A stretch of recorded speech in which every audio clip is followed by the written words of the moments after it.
चलिए बात करेंगे बीजेपी के राष्ट्रीय उपाध्यक्ष और झारखंड के पूर्व मुख्यमंत्री रहे रघुवर दास के साथ सरयू राय की अदावत के बारे में। कौन नहीं जानता। कहा जाता है कि सरयू राय के बीजेपी से राहें अलग करने का सबसे बड़ा या यूं कहें कि एकमात्र जो कारण था रघुवर दास रहे।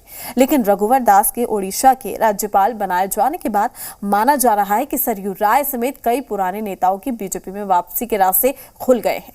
सरयू राय को लेकर ये चर्चा उनके अर्जुन मुंडा और बाबूलाल मरांडी के साथ सामने आई एक तस्वीर के बाद और तेज हो गई है। इस रिपोर्ट में देखिए। फिर बीजेपी में लौटेंगे सरयू राय। वापसी को लेकर अटकलें हुई तेज।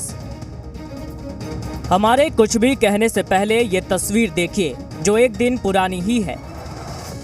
जमशेदपुर में काली पूजा पंडाल के उद्घाटन के दौरान बीजेपी प्रदेश अध्यक्ष बाबूलाल मरांडी, केंद्रीय मंत्री अर्जुन मुंडा और जमशेदपुर पूर्वी से निर्दलीय विधायक सरयू राय एक साथ दिखाई दिए।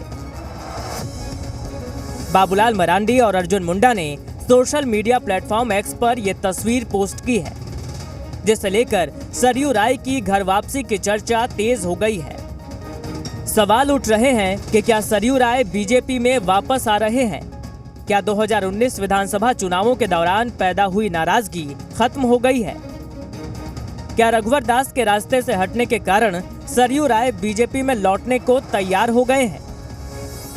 ये वो सवाल हैं जिनका जवाब हर कोई जानना चाहता है, लेकिन अभी साफ जवाब नहीं मिल रहा है। कि जहाँ तक सवाल है कौन वापस होगा नहीं होगा, ये तो मुझे जानकारी में नहीं है, क्योंकि ये काम मेरे जिम्मे नहीं है। तो मेरे जी में जो काम रहता है मैं उतना ही जानता हूँ, ज़्यादा जानने की ज़रूरत भी नहीं रहती है। देखिए, हमारी पार्टी में एक बड़ा सिस्टम होता है, चेक्स एंड बैलेंसेस होते हैं, केंद्रीय नेतृत्व की सहमति होती है, राज्य प्रदेश नेतृत्व की भी उससे चर्चाएं होती हैं। तो ऐसी कोई खबरें अभी तक हमारे पास औपचारिक रूप से नहीं आई है। जब आधिकारिक रूप से ऐसी कोई सूचना आएगी तब इस पर टिप्पणी करना उचित होगा। बहरहाल हमारे पास आधिकारिक कोई सूचना नहीं है किसी की वापसी की, और ये जो प्रक्रिया होती है ये केंद्रीय नेतृत्व और राज्य नेतृत्व मिलकर तय करता है।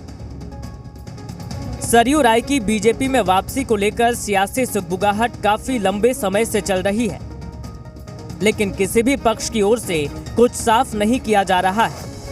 न सरयू राय इस पर कुछ कहते हैं, न बीजेपी जवाब दे रही है। लेकिन सियासी संभावनाओं का क्या है, वो तो कभी भी बदल सकती है। झारखंड में नुकसान की बात कहाँ है?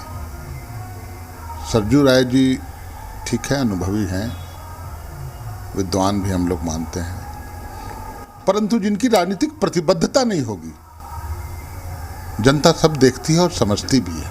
राजनीति में किसी के आने से किसी के जाने से कोई फर्क नहीं पड़ता, और सरयू राय जी के भारतीय जनता पार्टी में जाने से भी महागठबंधन को कोई फर्क नहीं पड़ेगा। सरयू राय जी ने अपनी अलग पार्टी भी बनाई है, उससे भी हमें कोई फर्क नहीं पड़ा। वो एक विधायक हैं और हमें लगता है कि वो जाकर के भारतीय जनता पार्टी में भी एक ही रहेंगे।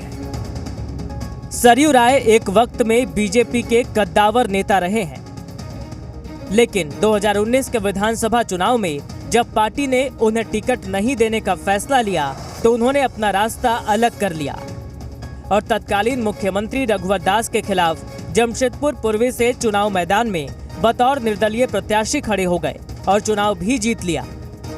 हालांकि बीजेपी से सरयू राय का नाता पूरी तरह कभी नहीं छूटा।